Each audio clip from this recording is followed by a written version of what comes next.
Krishna Prestaya Bhutale Srimate Bhakti Vedanta Swami Niti Namine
Prabhu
You need so much. I need a book. Huh? No, I need a book.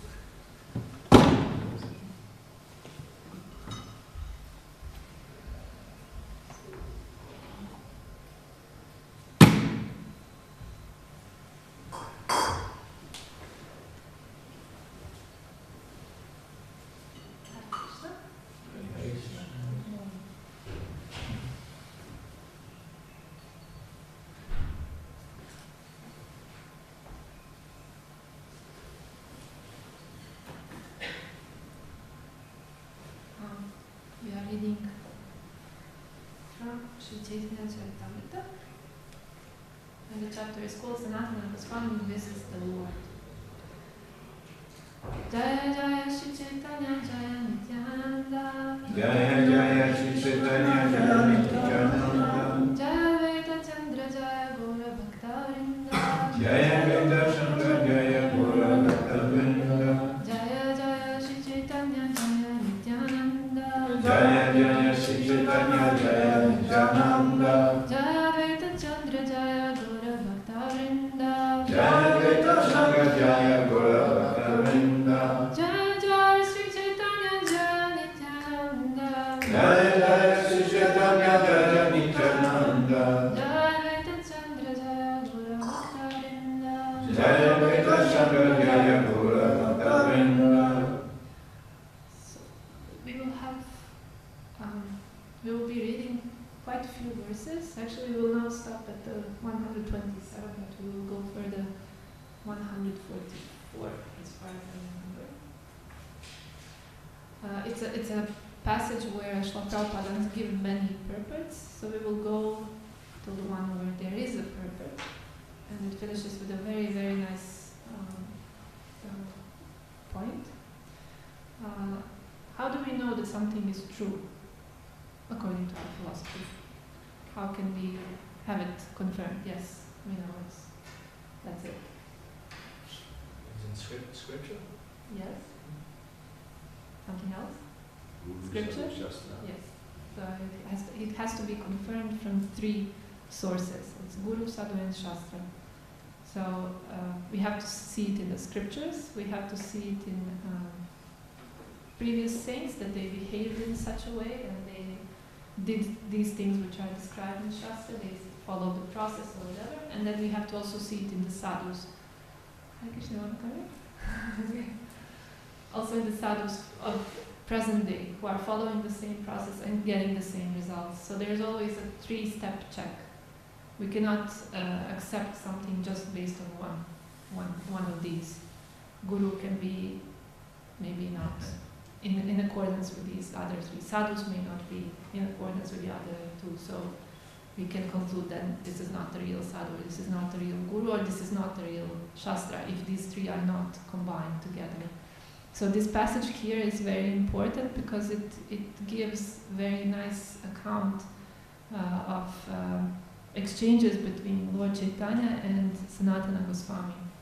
So we will now read from Shastra, and we will see the example of sadhus and Lord himself. So, we can start.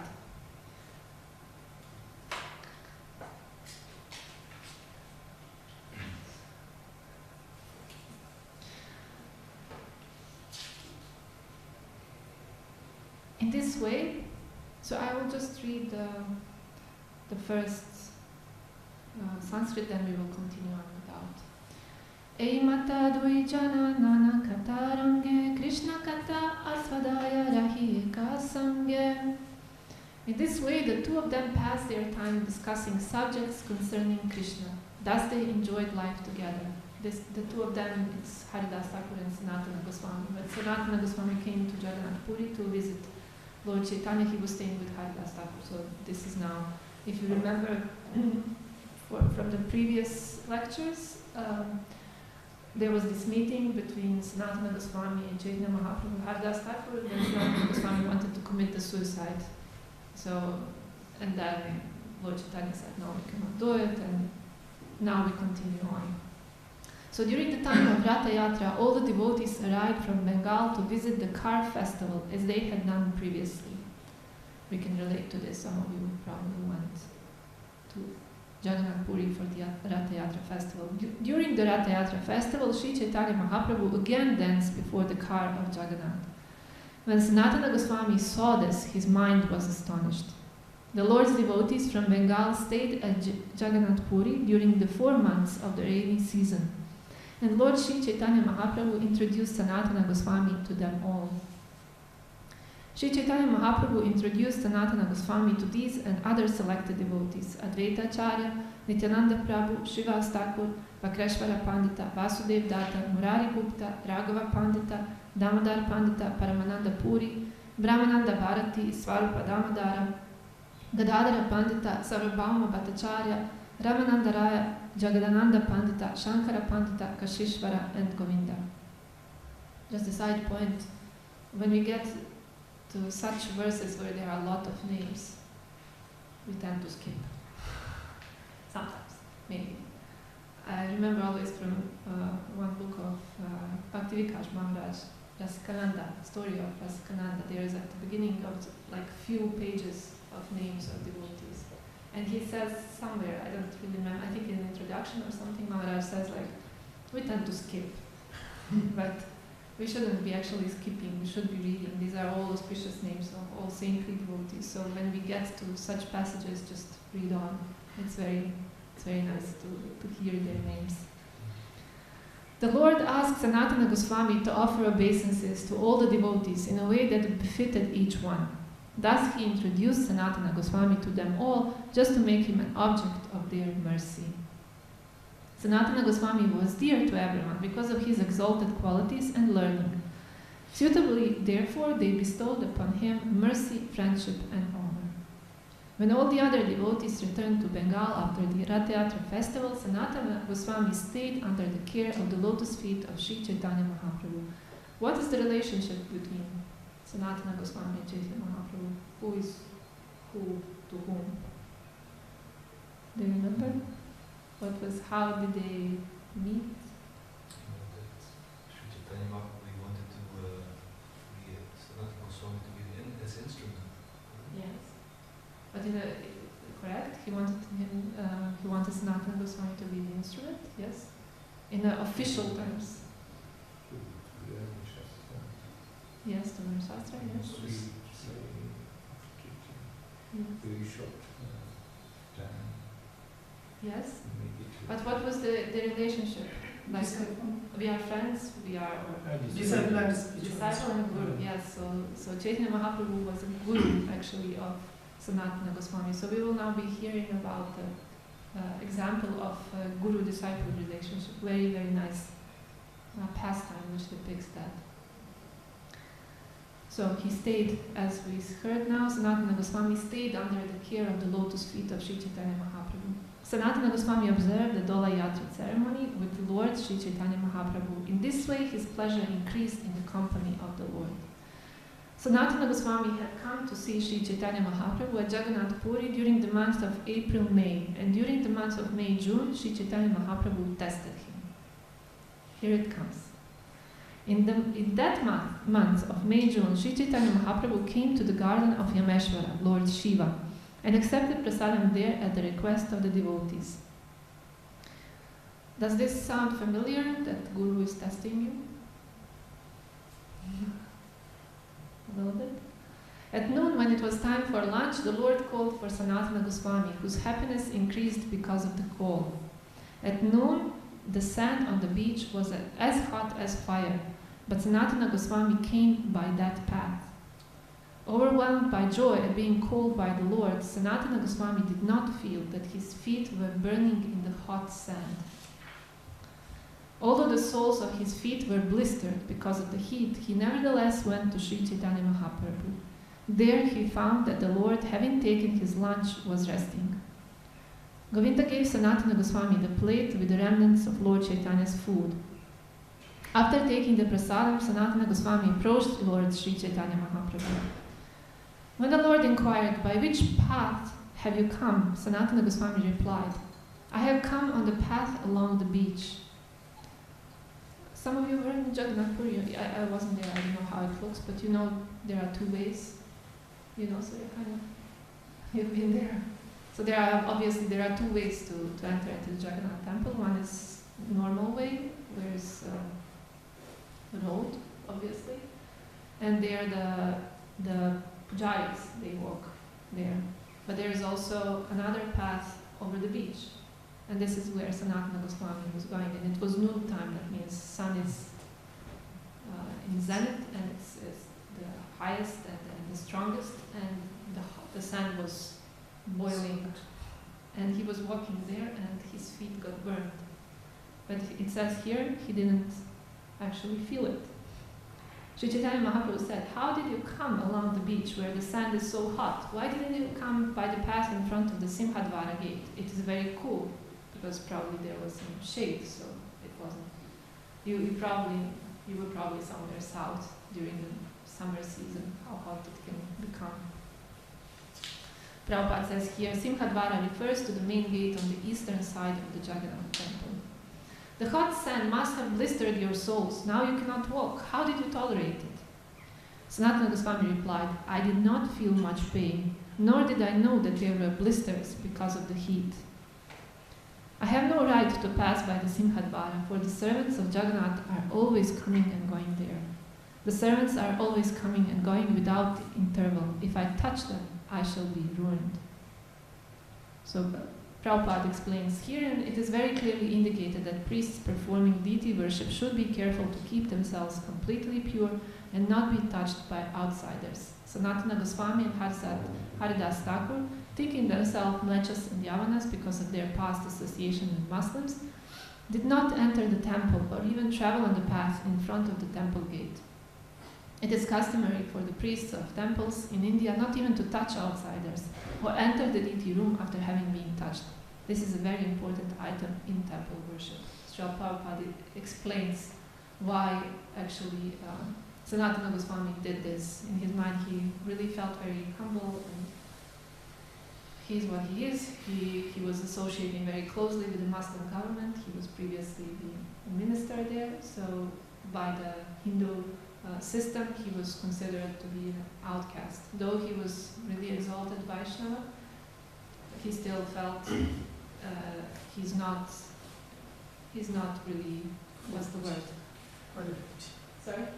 He thought that I'm not qualified. Yes, not qualified, thank you. Not qualified to really walk there because they might touch him, and why? Also not only because of his background, but he was also, as you remember, he had this disease on his skin, so he had open sores and some liquid was coming out. And that's why he wanted to commit the suicide, because Chaitanya Mahaprabhu would hug him and all this liquid would go over the transcendental body of Chaitanya Mahaprabhu. So he really didn't like his body in that sense. But he also didn't really pay much attention to it, as we can see. He was walking on the hot sand, but didn't really feel that something is happening on his soles. Having heard all these details, Sri Chaitanya Mahaprabhu, greatly pleased, spoke as follows. "My dear Sanatana, although you are the deliverer of the entire universe, and although even the demigods and great saints are purified by touching you, it is the characteristic of a devotee to observe and protect the Vaishnava etiquette. Maintenance of the Vaishnava etiquette is the ornament of a devotee. If one transgresses the laws of etiquette, people make fun of him, and thus he is vanquished in both this world and the next. By observing the etiquette, you have satisfied my mind. Who else but you could show this example?"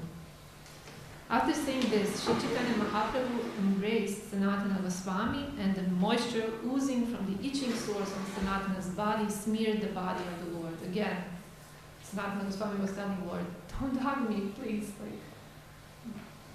It's ugly, don't do it." But Chaitanya Mahaprabhu didn't really pay attention to it. He wanted to hug, and he was explaining, like, if I would make any distinction between your body and some other body, that would be an offense. Like, I'm a sannyasi, I should make no distinctions between the bodies. And of course, the whole transcendental relationship they have. So, although Sanatana Goswami repeatedly forbade Sri Chaitanya Mahaprabhu to embrace him, the Lord still did so. Thus his body was smeared with the moisture from Sanatana's body, and Sanatana became greatly distressed. Can you imagine also, imagine that your guru hugging you and you leave something in that hug, some ugly stuff. Thus both servant and master departed for their respective homes. The next day Jagadananda Pandit went to meet Sanatana Goswami. When Jagadananda Pandit and Sanatana Goswami sat together and began to discuss topics about Krishna, Sanatana Goswami submitted to Jagadananda Pandita the cause of his distress. So his close friend came and he opened up his mind to tell what is on his heart. And he said, I came here to diminish my unhappiness by seeing Lord Sri Chaitanya Mahaprabhu, but the Lord did not allow me to execute what was in my mind. He's referring to suicidal tendencies he had. Although I forbid him to do so, Sri Chaitanya Mahaprabhu nevertheless embraces me, and therefore his body becomes smeared with the discharges from my itching sores. In this way I am committing offenses at his lotus feet, and from these offenses I shall certainly not be delivered. At the same time, I cannot see Lord Jagannath. This is my great unhappiness, because he never went into the temple because of his background. I came here for my benefit, but now I see that I am getting just the opposite. I do not know, nor can I ascertain how there will be benefit for me. Jagadananda Pandit said, the most suitable place for you to reside is Vrindavan.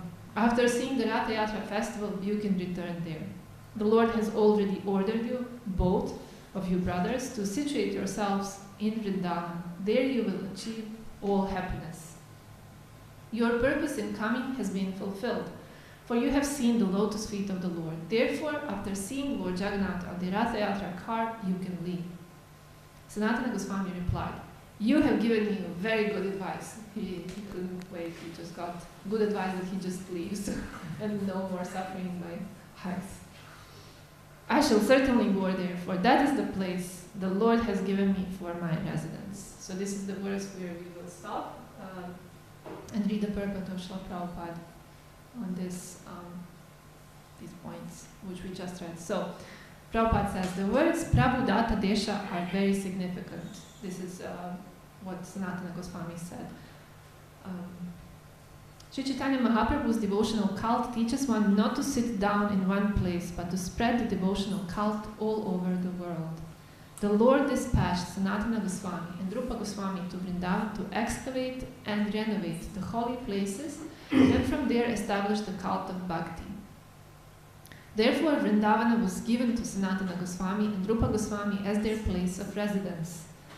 Similarly, everyone in the line of Sri Chaitanya Mahaprabhu's devotional cult should accept the words of the spiritual master and thus spread the Krishna consciousness movement. They should go everywhere, to all parts of the world, accepting those places as their Prabhu Data Desha. Desha means place, Prabhu is a master, Data is the place which was given by the Prabhu or by the Guru. The places of residence given by the spiritual master or Lord Krishna. The spiritual master is the representative of Lord Krishna. Therefore, one who has carried out the orders of the spiritual master is understood to have carried out the orders of Krishna or Sri Chaitanya Mahaprabhu. Sri Chaitanya Mahaprabhu wanted to spread the bhakti cult all over the world. Therefore, devotees in the line of Krishna consciousness must go to different parts of the world and preach, as ordered by the spiritual master. That will satisfy Sri Chaitanya Mahaprabhu. So before we continue, let's just say our prayers. Namo Vishnu Padaya Krishna Preshtaya Bhutale Srimate Bhakti Vedanta Swamini Namane Namaste Sarasvati Deve Gauravani Pracharine Nirvishesha Shunyavadi Paschatya Deshakarine Jaya Shri Krishna Chaitanya Prabhu Nityananda Shri Advaita Gadadara Shivasadi Gaura Bhaktavinda Hare Krishna, Krishna Krishna, Hare Hare, Hare Rama, Rama Rama, Hare Hare.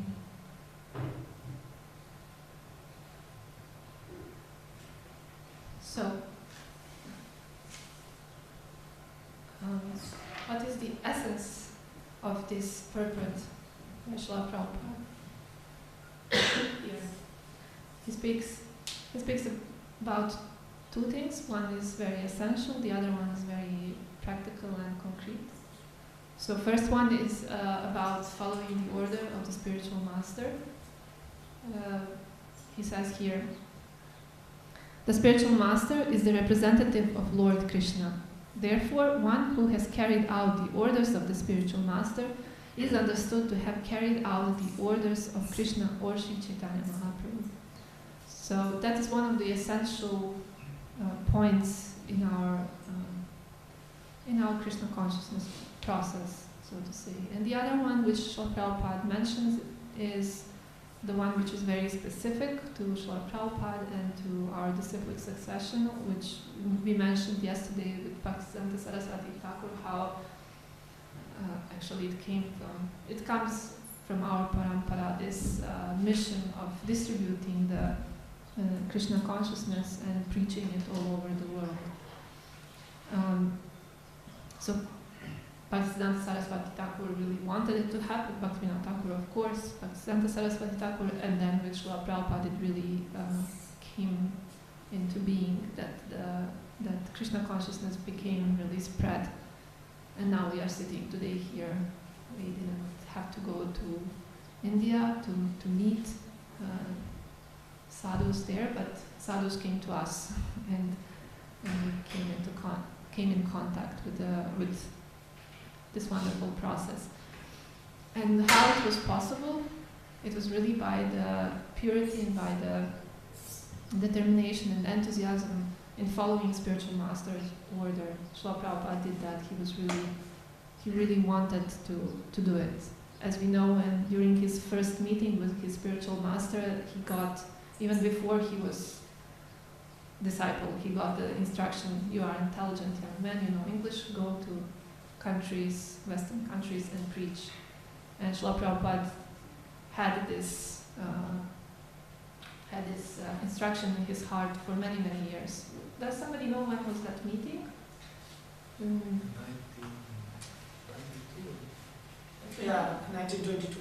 1922. Yeah, so in 65 he came to West. So it was 43 years when he really came. So this is an example, I think I'm not sure in which, maybe, I think closing of Chaitanya Charitamrita, I'm not sure. Srila Prabhupada speaks about this, how he kept this desire for so many years in his heart, and we know now as some stories are emerging that Srila Prabhupada was really thinking very deeply for many years how to do this service which his spiritual master asked him to do. And he was really praying so much, and we know how which internal suffering he went through, because he really wanted to do it, but he didn't know how will he be able to do it. We know the song Makina Bhagavad Dharma, we were also mentioning that recently, when he said, like, I don't know how will they be able to understand anything. These Westerners, they are so engrossed in materialism and sense gratification, and how, I don't know, but you brought me here and now make me dance as you wish.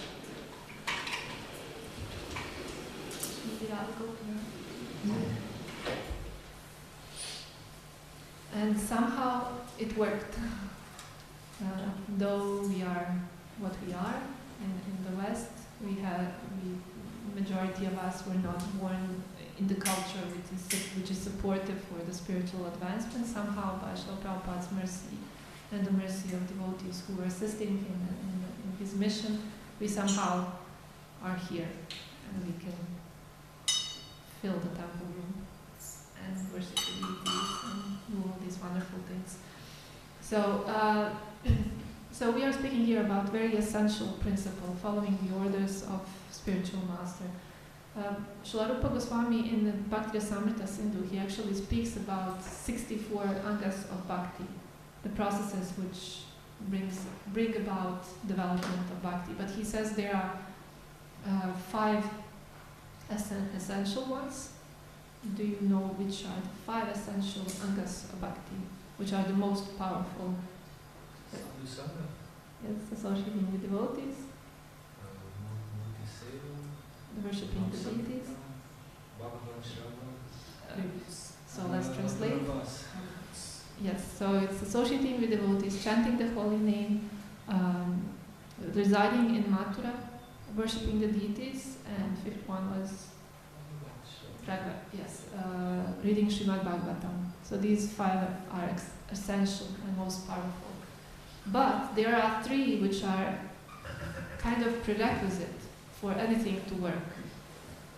And those 3 are actually the first 3 which are listed on the list of 64 angas, and that is taking the shelter of the spiritual master, taking the initiation and training from him, and serving the spiritual master. These 3. So what do you think? Why are they so essential? Why they are in a certain sense even more essential than these 5 which are essential? So you'll learn the right attitude, be humble, submit to the right sources. You are learning the right attitude? If you have to surrender to somebody, you have to become humble. Okay. So if you're in a humble state of mind, it's more easy to learn. Okay. Learning the right attitude, learning how to be humble, because you have to surrender to a person. And of course, the spiritual master will guide you to the right place to learn, which is important for you, because it's not the same for every student. Yes, so spiritual master will guide you to a certain particular thing which is suitable for you. Okay. So you cannot go directly to Krishna. You need a guru. Yeah, you cannot go directly. I'm repeating because of the recording. Devotees asked to repeat.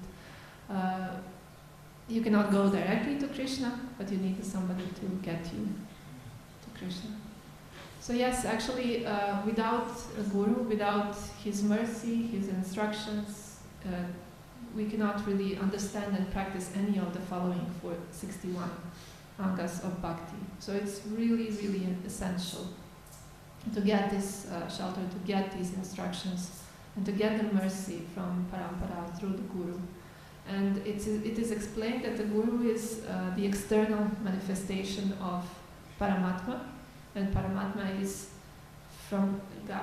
is guiding us from the inside, and spiritual master is guiding us from the outside. And by the process of connecting with the spiritual master, the training begins. The real training begins, where we get the instructions from inside, from the outside. The system is in motion, so to say, and we can start to learn actually. To advance in our spiritual path. So now here, when we see the example of Sanatana Goswami from this passage which we read here, he actually, as we heard, he had some idea in his mind. He wanted to commit suicide. He wanted to leave Vrindavan, and later on, next week, you will hear how Chaitanya Mahaprabhu actually became angry when he heard that Jagannatha Pandit told him to leave, and that he had this idea to leave to Vrindavan. Like, who is this boy Jagannatha who is telling you who he thinks he is? He is younger than you. How can he give you the instructions like this? I told you to be here. So actually, Sanatana Goswami, he had some other ideas, but he submitted to his guru, and he gave up on these ideas. He wanted to commit a suicide, but he said, okay, no, I will not do it. So it's very important principle in our lives as well. We might have some plans for ourselves. We might want to do this and that, but all our plans should be confirmed with the spiritual master. That doesn't mean that we will discuss all the practical details of our day-to-day lives, like should I eat this or should I go there, or things like very detailed things.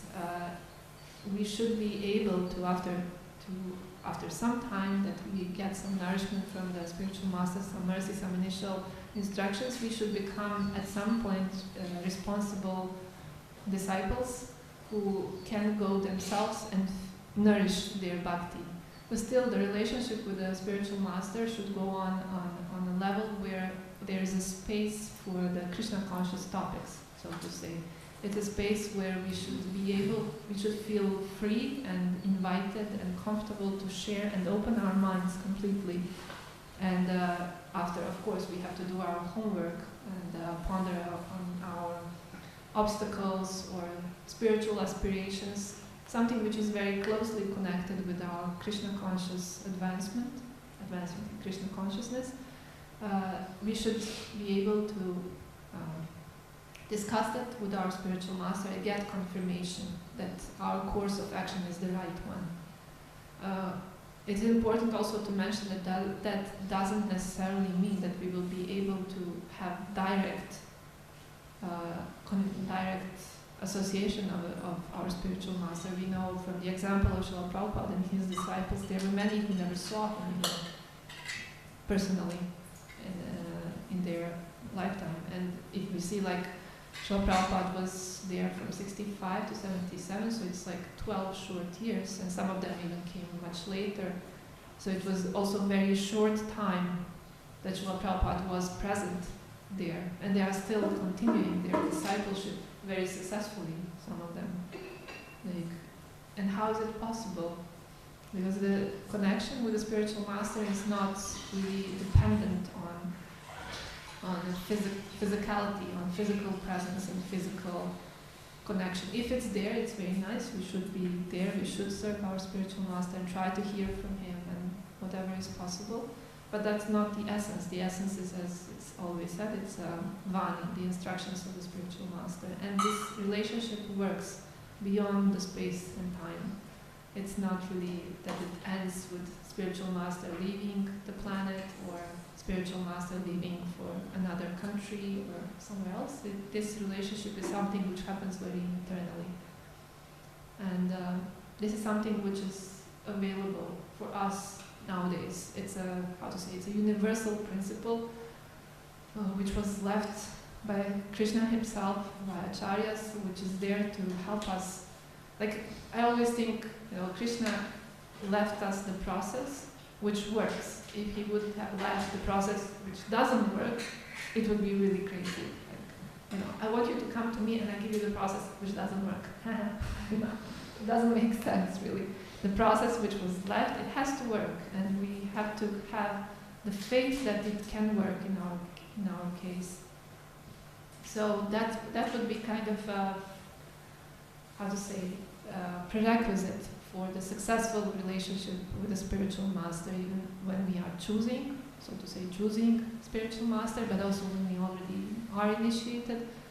That should be the basis of our relationship with him, that we have that faith and hope that the advancement is possible by following his instructions and by the process, of course, of bhakti, that it is possible. It's not like something unpractical, not working, not in my case, maybe not always, maybe not right now, maybe now I'm too fallen. All these things are there, which usually it's mind who says that to discourage. I just found yesterday or the day before, I found my diary from some years back, and we were at a japa retreat when we chant usually a little bit more, and there was one day it was a goal to chant 64 rounds, and I'm writing like, I chanted so and so number of rounds, it wasn't 64, and then I write like, but I don't feel anything, so I stopped chanting. I didn't finish it. So I'm reading that and I'm thinking like, what? Like, what was in my mind? Like, what's that? If we got the instructions, we are supposed to, to follow it and to try our best, and the instruction is that we have to go through the phase where the mind is doing its job, and we have to go through it to get to the other side. We got all these instructions, and I just feel on the first obstacle, like, I don't feel anything, like, I will stop.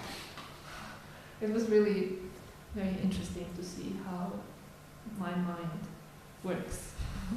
I wrote it down. So we shouldn't be like that.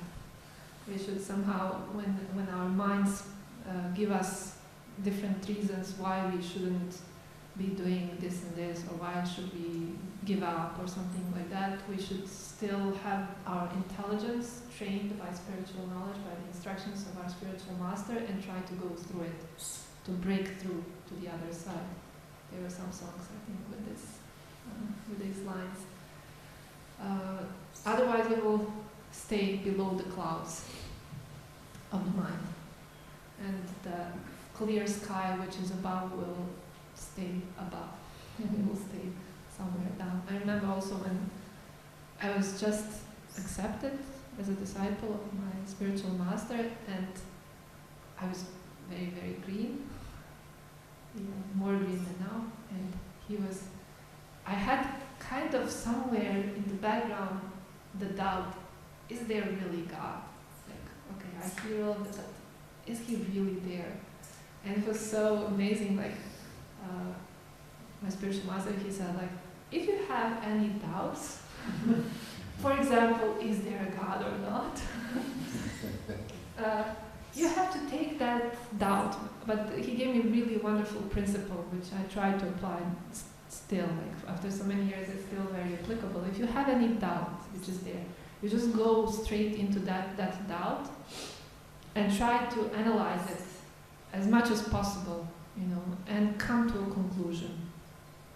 And you will come to a conclusion that there is a God, answer to my doubt.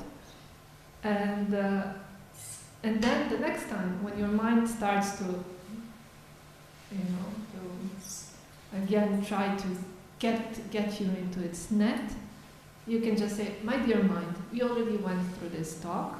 You remember? We spoke for such a long time. We analyzed it completely. We concluded there is a God, or whatever the doubt is.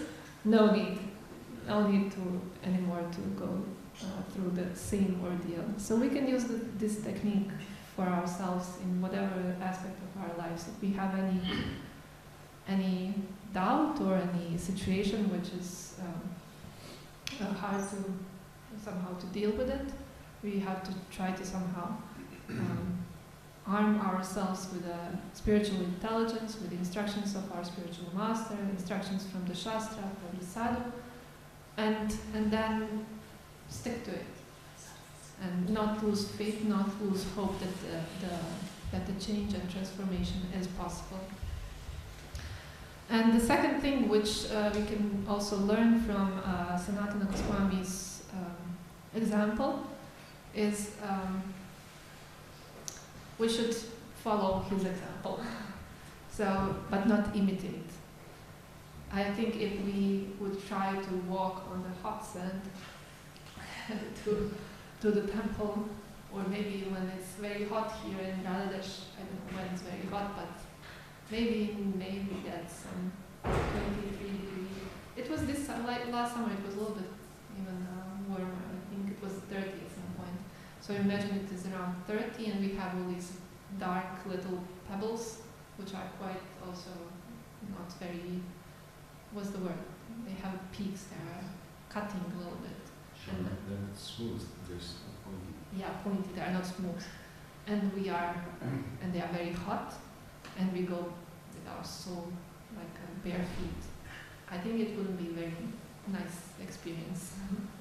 We shouldn't be imitating the great devotees like him, but we should understand what are the principles behind their activities. And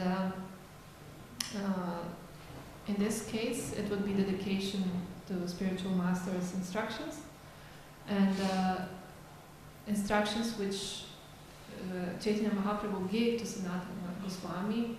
Probably we will not get something like that, like activate the sites of Krishna Lila and write the literature. These are the instructions which were given to Sanatana Goswami. But our spiritual master will give us instructions which are suitable for us. Once Srila Prabhupada was asked by a devotee, like, is it better to worship Gaura or Radha Krishna? And Srila Prabhupada said, you cannot generalize like this. For some it will be Gaura, for some it will be Radha Krishna. It's not automatic. It's not like it's same for everybody. No, it's very personal. The relationship with a spiritual master and with Krishna, eventually it's very personal relationship, and something which, this is something which Bhaktarik you mentioned at the beginning, it's very specific. We need a spiritual master who will really guide us through our throughout our spiritual life and guide us in a proper way that we, we advance in a way which is possible for us, conducive for us. So, that's all from me. Now we have still 10 more minutes if you have some comments, questions, critics.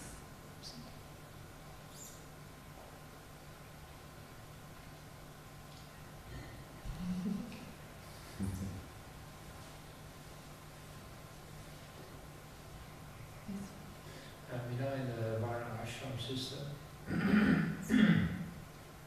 it's spiritual masters. It's like very normal. Everybody takes a spiritual master, and everybody takes initiation. It's like a standard procedure. It's a step in life. I'm very young. So you are speaking about Kula gurus, like hereditary family gurus. Okay. Like Krishna, he had a spiritual master, Sandipani Muni, who taught him, this, basic knowledge of Sanskrit, and all kinds of foreign knowledge. But this idea of that kind of spiritual master is not really, it's different from the spiritual master we have in ISKCON. Can you explain a little bit? Yeah. So the question is difference between the hereditary or very socially already socially set gurus, which was practice like family gurus like this, and the practice we have. So you mentioned Krishna having a spiritual master, and you are speaking there about some previous ages when especially about the Varna ashram institution, how it's providing everybody a way of life. In that way of life, there is the spiritual master who is, Yeah, so I think we should distinguish a little bit between the society which works and society which doesn't work. So society which is already established in the Varnashrama, proper Varnashrama system, and society which doesn't have that. So in previous ages, spiritual knowledge and spiritual aspirations and the whole thing was much more directed towards spirituality than it is nowadays. So when we look from our perspective, when we see these family gurus and so on, it may look artificial, but I don't think it is. It's something which was in the whole context of the whole society. The society was already much more into spirituality. So it was kind of normal thing that children from the young age, they already get the spiritual training. Boys go to Gurukula, they get all the things which are happening in Gurukula and so on. Somehow it was more normal, and it was part of the everyday life, so to say. But now in Kali Yuga, especially in the West, it's also not only in the West, like Bhaktivinoda Thakur, I want to read you one sentence. He says, I actually wanted still, but there's not enough time, I wanted to speak a little bit more about taking the shelter of the spiritual master, what it means. And there's one wonderful essay by Bhaktivinoda Thakur, which is titled Pancha Samskara, and it speaks about these 5 processes, how to take shelter properly and so on. And then he says, the question arises, if the practice of samskara found in Vaishnava culture is so good, then why are those who practice it still bound by distorted natures? The answer is that Vaishnava samskara is the best, but at the present time it is practiced in name only. Both the spiritual teacher and the student block their own spiritual advancement by being content with the proper society, which is spiritually inclined, are lost. There are just some fragments of it which just on the outside look like, and the essence is lost. And in this essay, Srila Bhaktivinoda Thakur, he really strongly speaks about all these points, that these 5 processes are getting the initiation, getting tapa, some kind of austerity, getting the tilak, getting the nama diksha, that's harinama initiation, getting mantra diksha, and worshipping the deities. He explains these 5 processes, and then he says they are just practiced in name only, and not in their essence. And then he explains what is the essence of these. Yeah, yeah. So in that sense, like in this fallen age, we are just trying to get back on the track, and we don't have the basis to start with. We have to kind of. I was born in an atheistic family, so how can I need some process to get to a certain standard of to get to the point, to get to the spiritual master. It is not something which is already there in this society or in my family. So that's kind of, does that answer your question? Yeah. It's the point that they were thinking of. It's called from Nityananda Kari, because he also took initiation in this way, and he later took shelter of Jagannath's Gopi Ramana. So in this way he followed the Varna Ashram system, the samskar system, but he found the real spiritual guidance with Jagannath. Yes. And sometime in ISKCON we have also that people are very looking forward to take initiation from the spiritual master, and think just by getting a formal initiation, going through the ceremony and things, that would be the thing that will elevate in the spiritual life. Yeah. But here you find it's this explanation that the more essential part in taking shelter of spiritual masters is spiritual, it's not a material thing. Yes, Bhaktivinoda Thakur, Bhaktisiddhanta Saraswati Thakur, and of course in Srila Prabhupada, they really did you cannot imagine how big job they did in the context of the whole Vaishnava culture. They really took it out from the context of this hereditary and customary and family custom, outward, like external customs.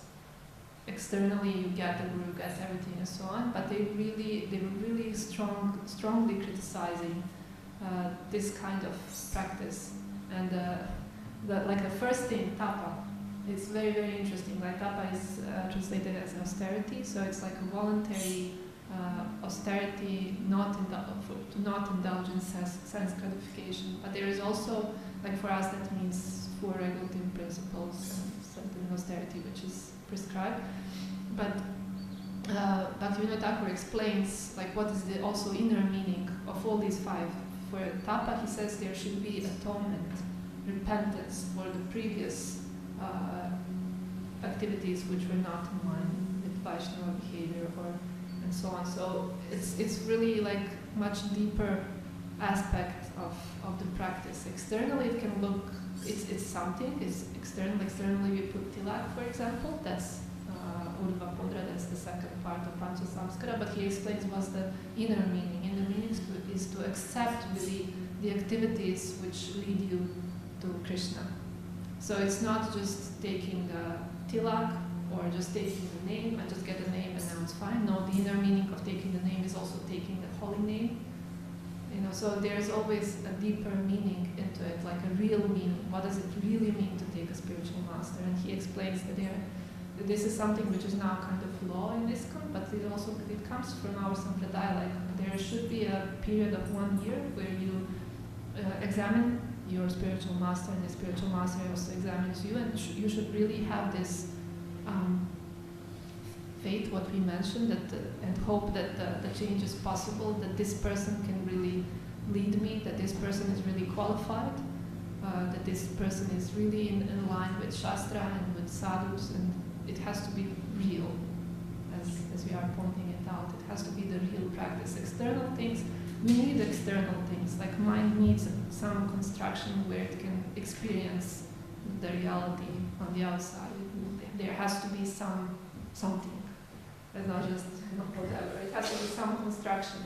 But the construction on itself is not the main thing. The main thing is what's behind. What is the essence of certain practice. So taking the guru on its own, it will not help us if it's just, okay, I can just have a guru. That will not. But there has to be real faith in the spiritual master, in his instructions, that he is able to help us. And that by his instructions and by the process we can advance. If it's not there, if that faith is not there, then it doesn't make sense really. It will not help us, it will not help our spiritual master. He will get one more. Yeah.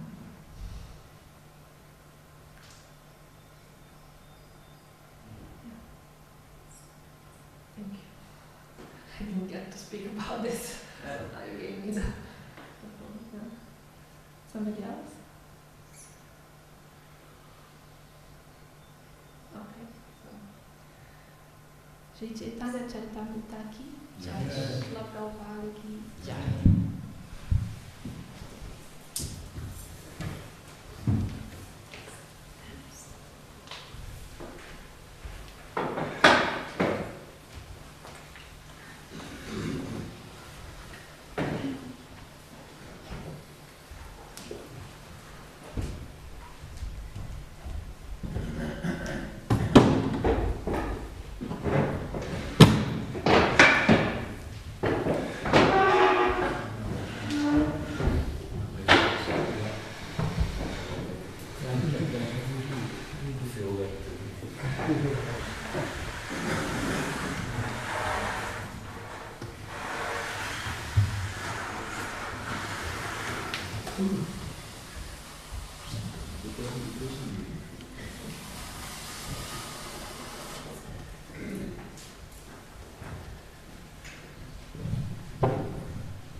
That's something. Je n'ai pas fait. Un peu fait, ça existe.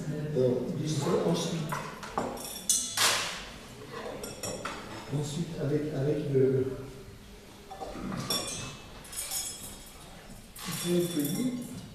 L'escalier là. Ouais. C'est une barre. Il y a ça aussi avec. Hein. C'est une barre aussi. Et regarde.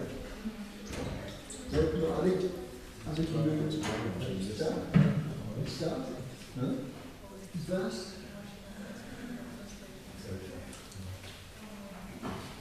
Il faut les tissus aussi.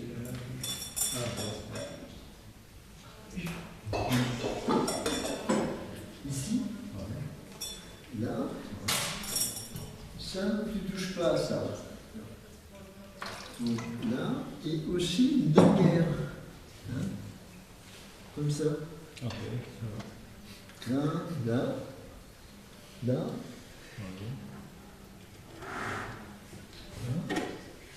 Là aussi, hein.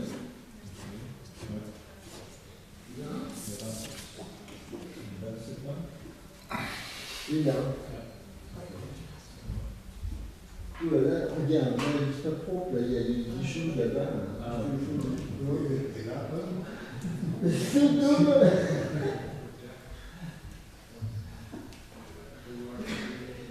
Donc, sur la main, si vous voulez, c'est ça, propre là.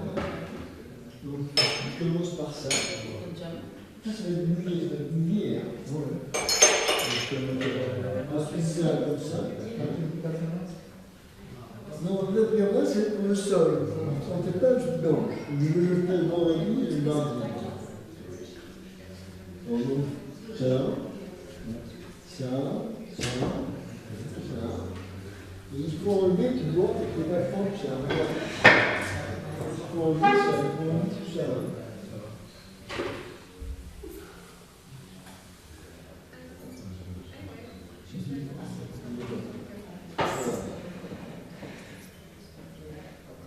Et alors, ça, il fait avec la balayette.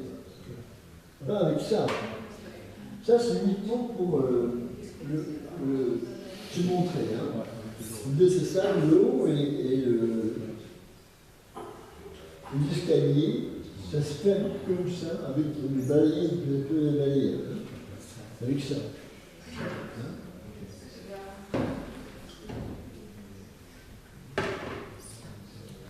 Voilà, donc ça prend une heure si tu fais ça entièrement.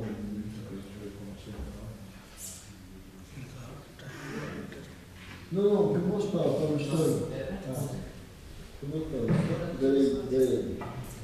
C'est ça, oui, ça. Alors, regarde, ici aussi, il faut.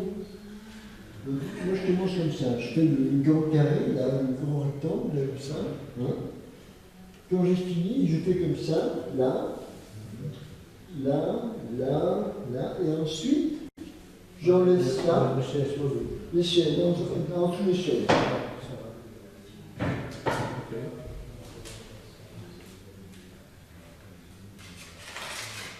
Voilà, c'est tout. Et ici aussi, ah oui, ici aussi, il faut quand tu nettoies, je commence par ça, on va dire, je commence par ça, moi. Je commence par ça, tu vois, comme ça, ouais. Comme ça, ici, ouais. Comme ça, et là, on va pas dans l'autre sens, hein, je comprends. Je dois vous montrer ça. Et quand j'ai fini ça, je fais le grand rectangle là. Ouais. Et quand j'ai fini le grand rectangle, je fais ça, l'échelle, et ça, là et là. Hein. De l'autre côté, il faut, attention, il faut enlever. Il faut enlever ça. Ouais, je comprends. Tu nettoies d'abord ça, comme de l'autre côté, et avec la différence, c'est que tu as ça, il faut enlever ça, et tu balayes, tu remets en dessous.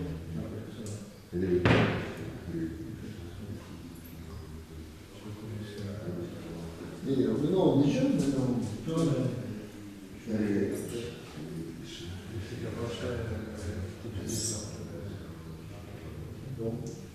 Ah oui, ça, il faut le faire. Alors. Ça, regarde. Quand tu commences par ça, hein, tu balayes ça, et tu enlèves ça, et tu balayes ça, et tu le remets ensuite. Là et là, là et là. Et ensuite, aujourd'hui, il n'y a plus qu'avec ça. C'est moi qui, dans le vendredi, je fais comme ça le matin, et l'après-midi, je fais comme ça, avec ça, et je mettre une cabane.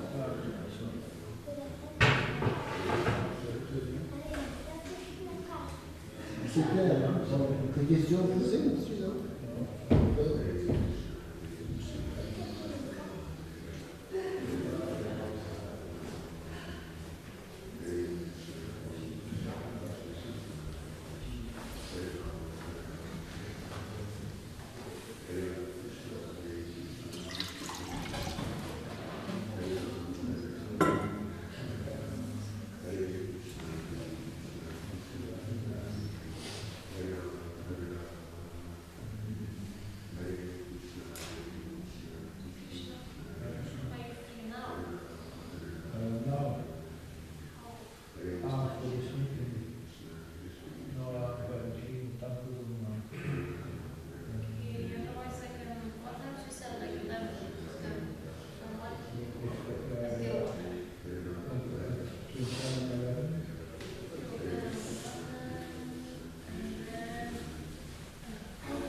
Hare Rama,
Hare Rama, Hare Rama,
Hare Krishna, Krishna Krishna, Hare Rama, Rama Rama, Hare Hare.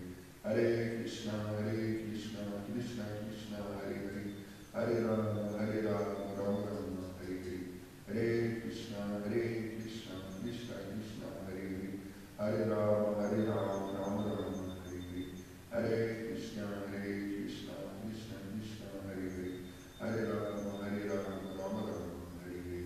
Hare Krishna, Krishna Krishna, Hare Hare. Hare Rama, Rama Rama, Hare Hare. Hare Krishna, Krishna Krishna, Hare Hare. Hare Rama, Rama Rama, Hare Hare. Hare Krishna, Krishna Krishna, Hare Hare. Hare Rama, Rama Rama, Hare Hare. Hare Krishna, Krishna Krishna, Hare Hare. Hare Rama, Rama Rama, Hare Hare. Hare Krishna, Krishna Krishna, Hare Hare. Hare Rama, Rama Rama, Hare Hare. Hare Krishna, Krishna Krishna, Hare Hare. Hare Rama, Rama Rama, Hare Hare. Hare Krishna, Krishna Krishna, Hare Hare. Hare Rama, Rama Rama, Hare Hare. Hare Krishna, Krishna Krishna, Hare Hare. Hare Rama, Rama Rama, Hare Hare. Hare Krishna, Krishna Krishna, Hare Hare. Hare Rama, Rama Rama, Hare Hare. Hare Krishna, Krishna Krishna, Hare Hare. Hare Rama, Rama Rama, Hare Hare. Hare Krishna, Krishna Krishna, Hare Hare. Hare Rama, Rama Rama, Hare Hare. Hare Krishna, Krishna Krishna, Hare Hare. Hare Rama, Rama Rama, Hare Hare. Hare Krishna, Krishna Krishna,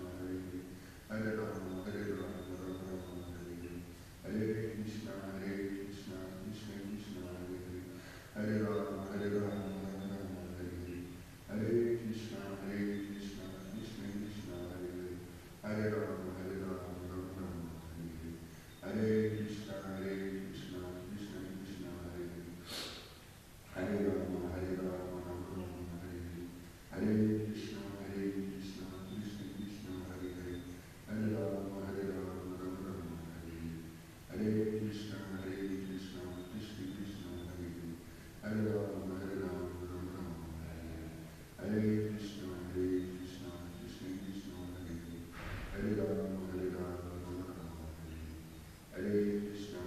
Hare. Hare Rama, Rama Rama, Hare Hare. Hare Krishna, Krishna Krishna, Hare Hare. Hare Rama, Rama Rama, Hare Hare. Hare Krishna, Krishna Krishna, Hare Hare.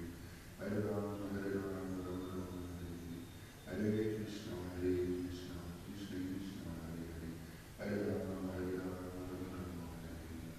Rama Rama, Hare Hare. Hare Krishna, Krishna Krishna, Hare Hare. Hare Rama, Rama Rama, Hare Hare. Hare Krishna, Krishna Krishna, Hare Hare. Hare Rama, Rama Rama, Hare Hare.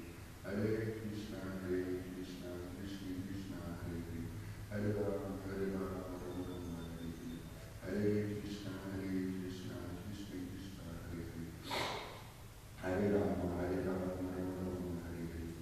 Hare Krishna, Krishna Krishna, Hare Hare. Hare Rama, Rama Rama, Hare Hare. Hare Krishna, Krishna Krishna, Hare Hare. Hare Rama, Rama Rama, Hare Hare. Hare Krishna, Krishna Krishna, Hare Hare. Hare Rama, Rama Rama, Hare Hare. Hare Krishna, Krishna Krishna, Hare Hare. Hare Rama, Rama Rama, Hare Hare. Hare Krishna, Krishna Krishna, Hare Hare. Hare Rama, Rama Rama, Hare Hare. Hare Krishna, Krishna Krishna, Hare Hare. Hare Rama, Rama Rama, Hare Hare. Hare Krishna, Krishna Krishna, Hare Hare. Hare Rama, Rama Rama, Hare Hare. Hare Krishna, Krishna Krishna, Hare Hare. Hare Rama, Rama Rama, Hare Hare.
Hare Rama,